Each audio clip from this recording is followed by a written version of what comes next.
इस सारी जंग में ईरान के साथ कौन खड़ा है? और उससे पहले एक सवाल कि पाकिस्तान जो है उसका तो सऊदी अरब के साथ भी एक मुआहदा है, जी जी दिफाई मुआहदा है। बिल्कुल दूसरी तरफ ईरान के साथ भी हमदर्दी है। बिल्कुल। तो अब क्या है, पाकिस्तान की सिचुएशन क्या है? पाकिस्तान थोड़ा सा मुझे लगता है कि कन्फ्यूजन का शिकार था पिछले 24 घंटे में। आयतुल्लाह ख़ामेनी की शहादत के बाद ट्वीट आने में बड़ा टाइम लग गया और फिर पार्लियामेंट में जो ताज़ियत की गई उसको में भी काफ़ी हमें लगा ठीक के है, ये वक्फा सोच है विचार चल रही होगी कि भाई अब करना क्या है। करना क्या है। और दूसरा ये कि दूसरी तरफ एहतजाज भी चल रहा था मुल्क में, पब्लिक का भी एक प्रेशर था जिसके बाद ट्वीट भी आ गया और ताज़ियत भी वहाँ के ऊपर कर ली गई है। मुझे लगता है ईरान के साथ इस वक्त जंग के अंदर जो है वो खामोश हमायत जो है वो पाकिस्तान की एक तरह से है, क्योंकि हम देखें अभी ख्वाजा आसिफ ने उनकी तरफ से खबर आई है कि वो कहते हैं कि ज़ायनिज़म जो है ये दुश्मन है इस्लाम का और मुसलमानों को करीब आने की ज़रूरत है। याद रखें ये बड़ा इंपॉर्टेंट पोर्टफोलियो है, ये वज़ीर दिफ़ा है वज़ीर दिफा है और इसको यरूशलेम पोस्ट ने कोट किया है। ये अल उन्होंने जज़ीरा बहुत महसूस किया। अल जज़ीरा की हेडलाइन के अंदर आ गया हुआ है। नहीं, वो तो बहुत रगड़ा लगाते हैं। बिल्कुल। और मलिहा लोधी की खबर भी जो है वो अल जज़ीरा की हेडलाइन में है कि बोर्ड ऑफ पीस से पाकिस्तान को निकल जाना चाहिए, क्योंकि बोर्ड ऑफ पीस में शामिल होने का मतलब है इजराइल को इनडायरेक्टली तस्लीम करना। ये भी बात हो रही है। मुझे लगता है इस वॉर के असरात पाकिस्तान की फॉरेन पॉलिसी पर ज़रूर पड़ेंगे। अच्छा, वो फिर अगेन वही बात कि सऊदी अरब के साथ दिफाई मुआहदा है, इस पे उन्होंने वज़ीर ख़ारजा ने कह भी दिया। उनका भी हमारे साथ दिफाई मुआहदा जब ईरान पे से हम हमला हुआ है तो हमें तो कुछ उस तरीके से खामोशी दोनों तरफ से है। तो मुझे लगता है वो जो मुआहदा है उसके ये अंदर जंग यानी इतना ये नहीं है कि पाकिस्तान साइलेंट होकर बैठा देख रहा है नहीं इसके। नहीं नहीं नहीं बिल्कुल ऐसा नहीं। और ऐसा भी नहीं है। मैं और जब जंग होती है तो कहीं आसपास वाले लोगों को भी नुकसान पहुंचता है। डेफिनेटली याद रखें ये हो नहीं सकता मोहल्ले में आग लगे और आप तक जो है वो धुआं ना पहुंचे। और दूसरी बात है कि पाकिस्तान अच्छी तरह समझता है कि इस वॉर के अंदर बड़ा डेलिकेट बैलेंस रखना, ना वो ईरान के खिलाफ जा सकता एक ऐसे वक्त में जब इंडिया ईरान को डिच कर गया। वो देखें मोदी किस तरीके से ईरान के खिलाफ हुआ पड़ा है। लेकिन मुझे थोड़ा सा लगता है जी कि वो जो नारा लगता था ना, पाकिस्तान फर्स्ट, अब कहीं ना कहीं शायद वो बात प्रैक्टिकल है।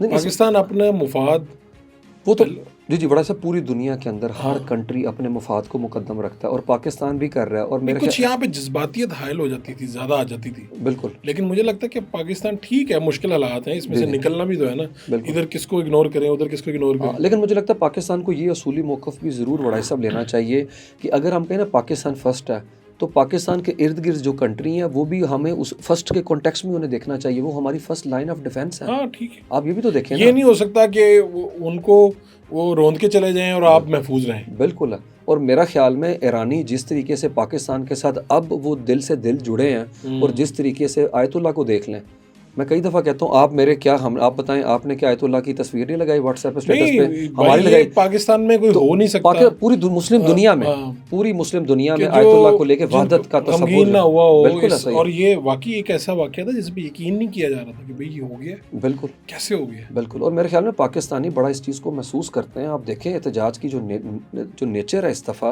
वो किस हद तक है। हर बंदा बड़ा गमज़दा है और इसराइल ने जो कुछ गज़ा के अंदर किया वो भी हमारी मेमोरी का हिस्सा है। अच्छा, पूरी दुनिया में ईरान के साथ खड़ा कौन हुआ?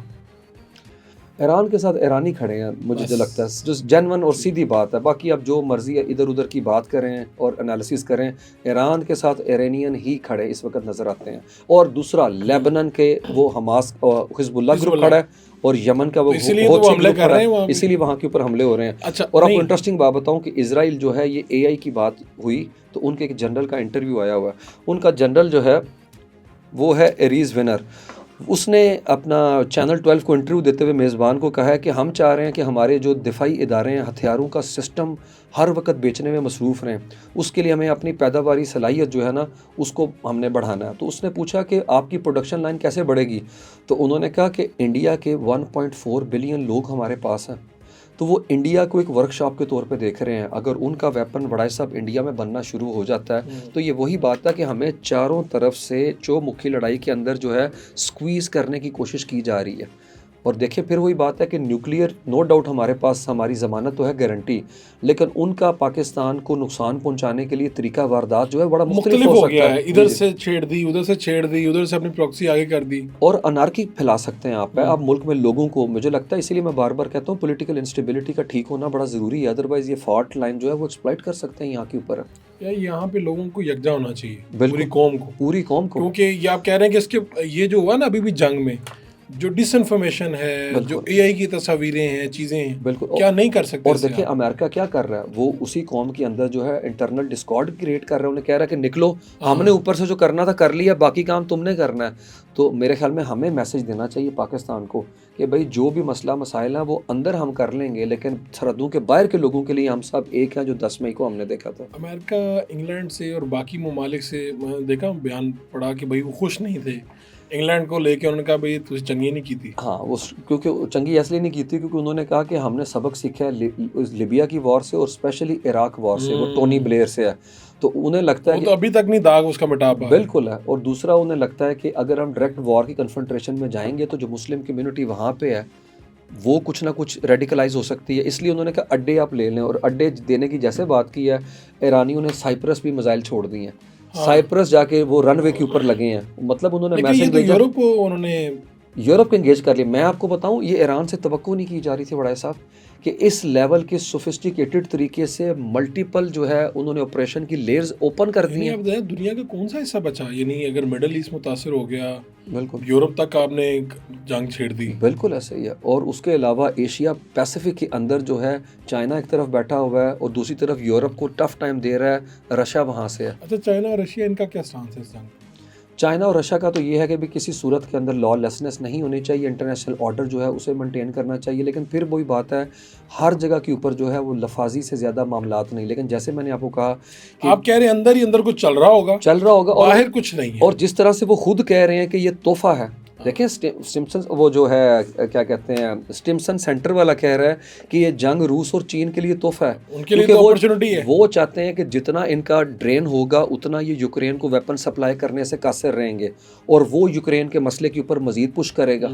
और दूसरी तरफ वो भी चाहते हैं कि ताइवान के ऊपर अमेरिका इधर ध्यान ना दे और लड़ के इधर से जिस तरह बेइज्जत होकर निकलना निकल जाए। और अभी एक और बात, 6 बॉडी बैग्स पहुंच गए हैं, परचम के अंदर लाशें पहुंचना शुरू हो गई अमेरिका में।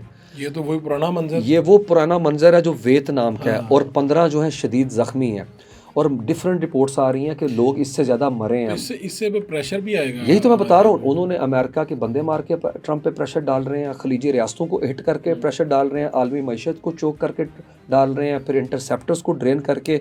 मुझे लगता है अमेरिका के अगेंस्ट इरानियन की जो इस वक्त की कैपेबिलिटी है उसको देख के लगता नहीं है कि इनकी टॉप टियर नहीं तो कोई फ़र्क आया।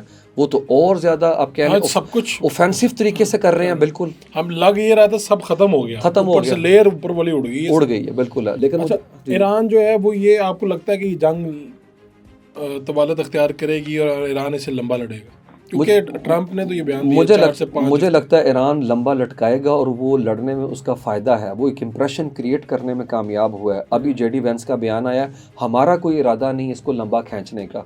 उसकी वजह क्या, मैं आपको बार बार बता रहा हूँ ना कि ये जंग पूरी दुनिया की जो मईशत है उसको लपेट रही है और स्क्वीज कर रही है। उड़ाई साहब, ये जंग खत्म, ये ख़त्म भी होगी ना, मैं आपको यकीन दिलाता हूँ। टूरिज़्म के लिए फ़्लाइटें दुबई नहीं जाएंगी।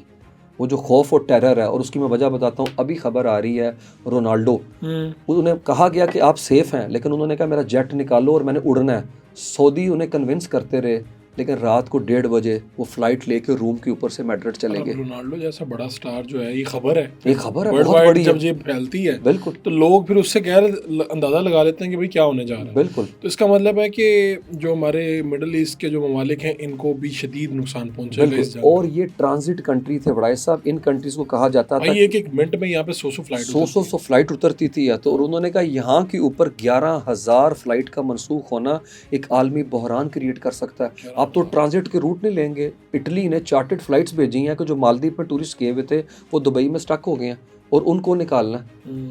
तो मेरे ख्याल में एक हिट किया